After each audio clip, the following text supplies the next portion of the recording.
Right, Anthony Moyles is with us to look back at the weekend's Gaelic football. Before we do that, you were at the Aviva, yeah? Yeah, I was. Nothing like a good bandwagoner. I jumped across codes for the day. I know everything about rugby now, Ger. You want to just we keep going. What was it like? Very, very, very nervous. Everyone was nervous pre-game. You know, anyone you chatted to, everyone was kind of walking around thinking, is this just the Irish psyche? You know, if it was Italy or Wales or Scotland, would we be thinking the same? And that tension, you could very evident on the pitch. You know, fellas, I think players, the Irish players, trying stuff that they probably wouldn't normally try and just trying to get it done, you know, trying to get a score. Once from about that 45th minute to about 55, it was just a real arm wrestle, and it was kind of like if Ireland score here, they'll break the kind of, you know, the spirit of them, and they did, and then kind of that was it. You know, they saw it out, and the crowd kind of relaxed, and you could nearly see the players relax, you know. But the atmosphere was unbelievable. I have to say, great occasion. You know, a bit of history. It was great to be there. Very good. Was it history? Dublin hammering Meath as well? It's not really. No. I don't know. It just seems to be the norm. You know, the norm continues. At least it was in Navan this time. Everybody was shorter journey home. Yeah. It's. I obviously wasn't there, so I watched it back on Saturday night. I just thought, you know, after when you have the pleasure, you have to have the pain. You know, so I sat through it. It was very, very, very poor from a Meath perspective. Extremely poor. And you know, I hear people talking about, it takes time, and Colin O'Rourke was interviewed afterwards saying, you know, this isn't going to take weeks or months, it's going to take years. And you're kind of saying, okay, really?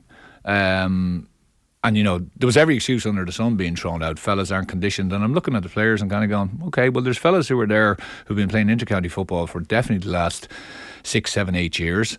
There's guys then have come through underage panels with Meath, minors, under 20s, so I'm kind of going, if they're not conditioned now, what have they been doing the last 5, 6, 7 years? So I don't take that.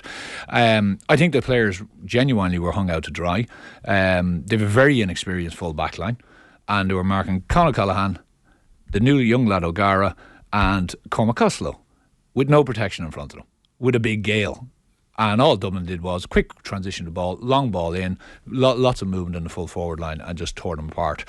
And honestly, it could have been probably a 20 or 25 point loss. Like, Meath got a very fortuitous goal, and Dublin probably butchered another 2, if not 3.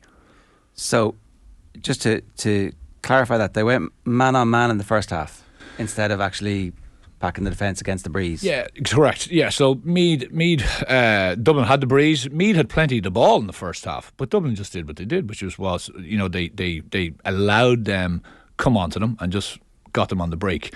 And I know we spoke about this a couple of weeks ago with the Derry-Dublin game, where we said Dublin have learnt more so than a lot of teams, and you see it with Derry and you see it with other teams, that when you're playing against a defensive setup, the old way, or a couple of years ago, and the naive way, is that you leave just one man in, you're one full forward, and you try to create space in front of the goal. But actually that's not what you do, because what happens there is the opposition are able to crowd around the D. So they're able to so you're trying to get punch holes and you can't. So actually what you should do is you should put 4 or at least 4 forwards right in on top of the goal, and you spread them out and actually make sure that they're marked. So then, by virtue of actually personnel, you can actually create a bit more space in those areas. So if you do get a break, you can just pop the ball over the bar and then recycle. Or if you get in there, you've got fellas coming out on the loop who are already inside, and they can come around your shoulder. So there was just a bit of nuance, a bit of naivety, really, I felt. They fell right into the trap, the Dublin trap that was set. And then the second half, you know, Dublin just did what they needed to do. And it was a very, very poor showing. The one thing we've all realised this, and if you look at the teams that are doing well over the last number of years, and even look at Kerry over, say, the last 4 or 5 years, the first thing they did was they got their defensive setup correct. That's what they did. They abandoned, I know we spoke about this a while ago, but they abandoned the 6-on-6, the man-on-man. They put Tyg Morley in as a sweeper, and they said, we're going to get a hard-working half-forward line, which probably aren't the best footballers in Kerry. You can probably say loads of lads are given out because they're not good, you know, not as silky as the rest. But he realised, I have 4 top class forwards who can kick scores, but I need 2 workers. And I don't see it. I'm kind of going in Meath, like this whole thing of, we can kick the ball, we can kick the ball. The modern game, if a defence is packed, you can't kick the ball. You can't kick it from 30, 40, 50 yards because even if the guy wins it inside, he's going to be crowded out. So I think there's a lot of work needs to be done. I think this excuses of conditioning and they're a young team, they're naive. Well, if they're a young team, give them some help, give them some support, protect them. Yeah. So bad tactics in terms of the approach, but also a lack of accountability, it seems. I think so. I heard Colin being interviewed and I didn't, the first thing I thought should have been, listen, hands up, we got it wrong as a management team. We exposed our full back line because there was loads of effort from the Meath lads. Like lots, people of course will give out about players, but there was loads of effort. They were running around, they were trying to tackle, they were trying to chase. It wasn't a lack of appetite or intensity, but they just couldn't, people say, they weren't even getting any hits. You can't get hits when you're chasing shadows, when fellas are running past you at pace. You can't. You need to be solid. You need to be compact. Also, the days of hits actually mattering, they're gone, really. Yeah, well, you're on. You're red card or black card, and that's it. You're done. Yeah. Those comments from Colin O'Rourke afterwards, where he's saying this is going to be a slow process, not weeks or months. So he's suggesting it's going to be years, but that seems like a bizarre enough thing for a manager to say. After kind of writing off a couple of years of lads' careers there, right? Well, if I'm a 26 or 27-year-old, I'm kind of going. What's the point? So if it's 19 or 18 or 19, I know the under 20s are out, I think, on Tuesday night, but then you're just flooding the team with young lads, and you're saying, but still, they're not going to be conditioned. They're not going to have the nuance and the experience. You have to deal with what you have in front of you, and I just think that it's, to say that it shouldn't be. Like, was it years? Okay, it was years for Derry, right, or even Louth, but they've showed progression.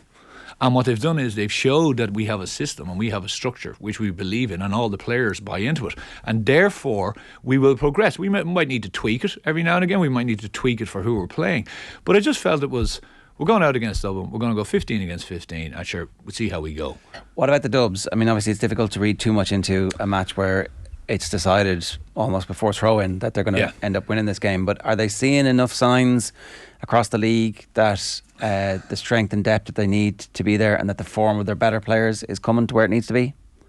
It's a strange one because I tried to watch it with a critical eye on them as well. It was no test year, so it is very, very hard. I think, O'Gara, who was corner forward, people will be writing about him. I don't think he'll get an easier day, to be honest. So when things are rough and he's got plenty of bodies around him, will he have the same type of impact? Costello was good. I thought he needed a bit of a boost. Conor Callaghan again 1-on-1.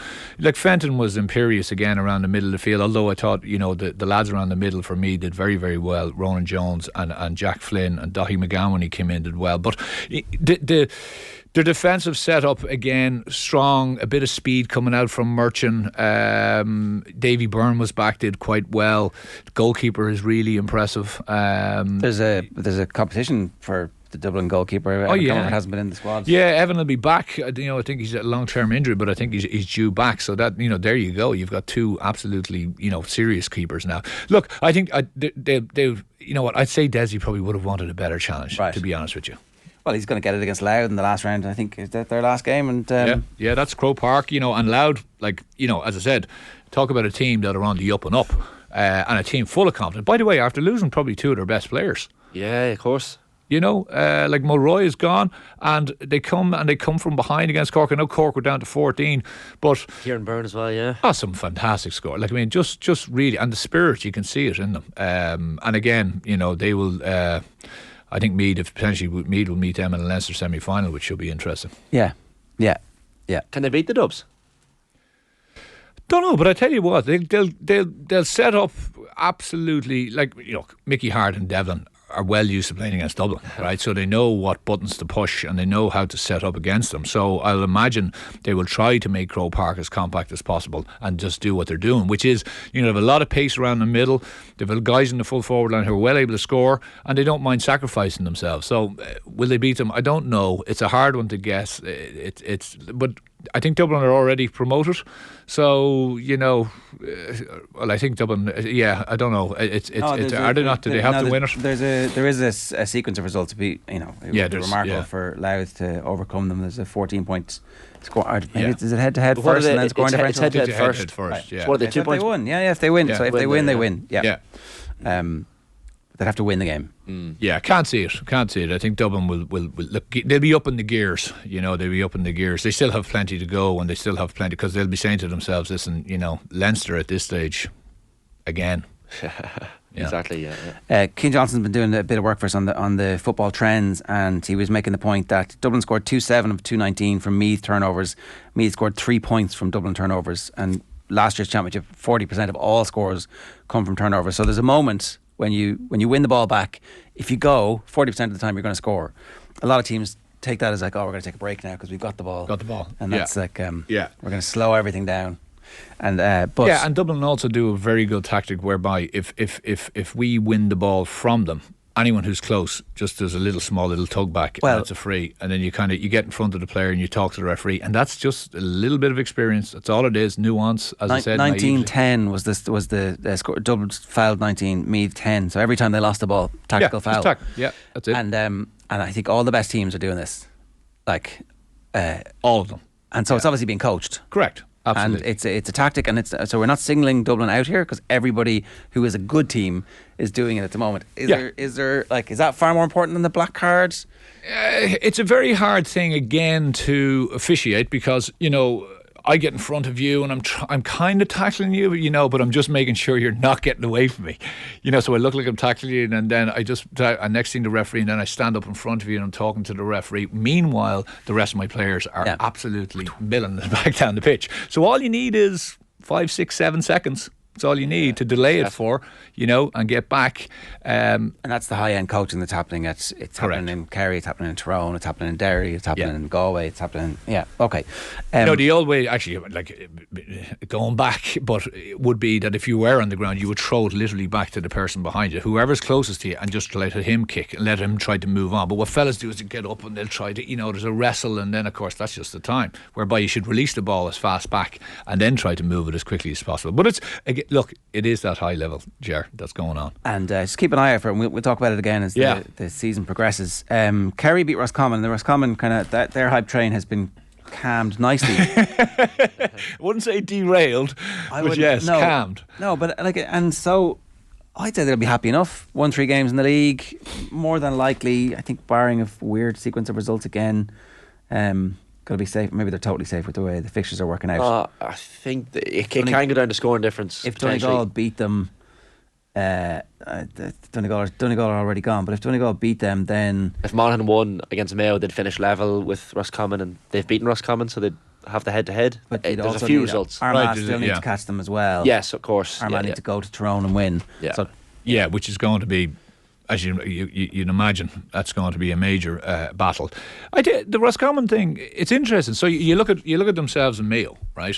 So a week after the league final, they're going to meet in the championship. Mayo are on the uppers, beating anyone around them. They're going to come into it. They're going to play the league final. So they've got, I think, Mayo of Donegal. They've Monaghan next. Yeah, Castlebar. And will they put full on? I'd say they'll rest a few fellas for that. Hopefully the rest of you. Yeah. Hopefully, nice. Yeah, 12 of them maybe. I'm joking. But if they do that, but also McStay doesn't seem like the type of fella who wants to tinker with momentum. He was saying it yesterday, and even in the interview, he said, no, Monaghan is our next focus, never mind the league final. So he wants to, he doesn't, it's a really, really tricky thing, because if you allow that mentality to come into your players, and they'll even sense it, that this one doesn't really matter, it will definitely come out on the pitch. So even if you're bringing in new lads to try to blood a few new fellas, what ends up happening is they're playing with guys who actually have dropped it back a gear.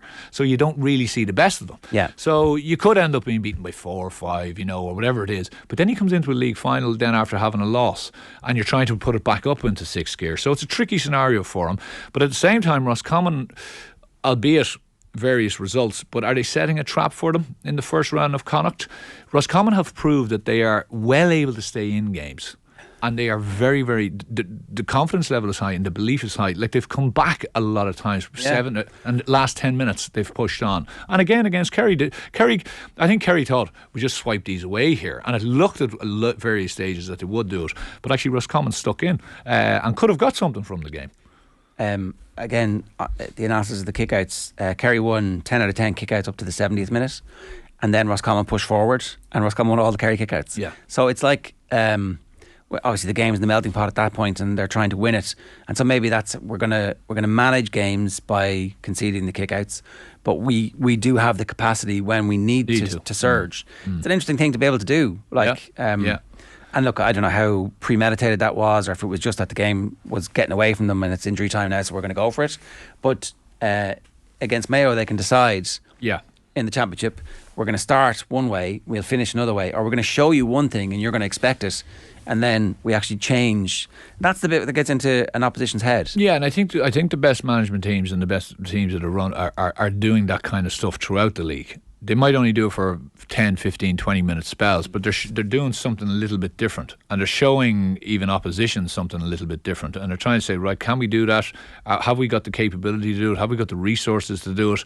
And are we comfortable when we do it? Because some players just aren't comfortable in doing it, So it's, I don't know, Roscommon, it was all, I suppose, very exuberant, 3-4 weeks ago. Yeah. It's definitely dialed down a bit, but at the same time, I don't think they have lost anything. I would agree. I think they're absolutely delighted with the burst. Everybody's happy. We're safe. Now we can experiment a bit, and it's definitely as under the radar as you can be in a county as mad for football as and of course Roscommon. Mayo, the hype train it's if it hasn't left, it's fairly hot. Deservedly so. Or again, there's nothing handed out yet. Is it? They were good. Yeah. Donegal were Ballybuffet is not easy to go to. No, it's not. Sorry, Donegal weren't putrid. Donegal put it up to them. Donegal tried. I thought, it was a strong enough Donegal team. I thought they had most of their main men back. Donegal just couldn't deal with the width and the pace. And again, the way Mayo were changing up the game.